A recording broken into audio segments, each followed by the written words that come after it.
अस्सलाम वालेकुम एवरीवन। उम्मीद है आप सब लोग खैरियत से होंगे। आज आपके लिए लाए हैं डायनामाइट चिकन की रेसिपी। इसको आप लंच, डिनर या हाई टी में तैयार कर सकते हैं। बहुत ही मज़ेदार के डायनामाइट चिकन तैयार होंगे। तो चलें इसकी रेसिपी देखते हैं। तो सबसे पहले बोल में शामिल कर लेना है 350 ग्राम बोनलेस चिकन।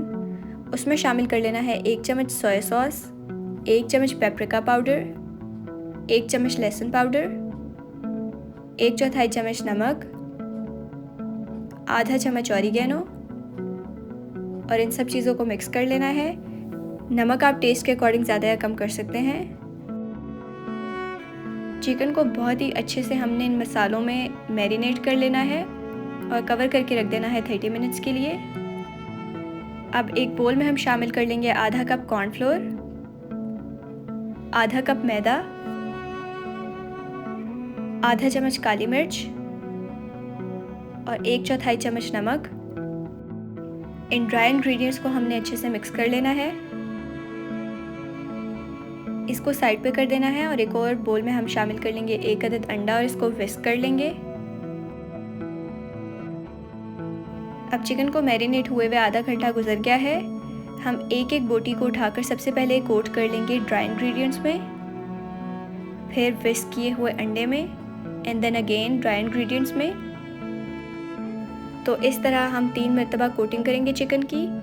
और अब एक पैन में हमने ऑयल रख दिया था। जब सही से गर्म हो जाए तो एक एक करके हम चिकन शामिल कर देंगे। अब हम इसको फ्राई कर लेंगे जब तक कि ये गोल्डन ब्राउन नहीं हो जाता हर साइड से।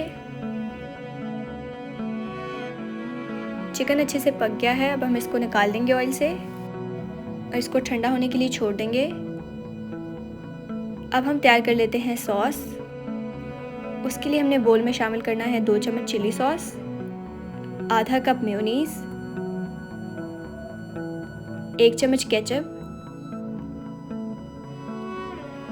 आधा चम्मच लहसुन पाउडर। इन सब चीज़ों को मिक्स कर लेना है और साथ ही हमने इसमें शामिल कर देना है शहद। हमने यहाँ पर 1 चम्मच शहद शामिल किया है। सब चीज़ें मिक्स हो गई हैं। अब हम फ्राई हुआ हुआ चिकन शामिल कर देंगे। चिकन को हम इस सॉस में कोट कर लेंगे। चिकन को हम सर्विंग डिश में निकाल लेंगे और इसकी गार्निशिंग कर देंगे हरे प्याज से। तो ये हमारी बहुत ही मज़ेदार डायनामाइट चिकन की रेसिपी थी। आई होप आप सब लोग को पसंद आई होगी।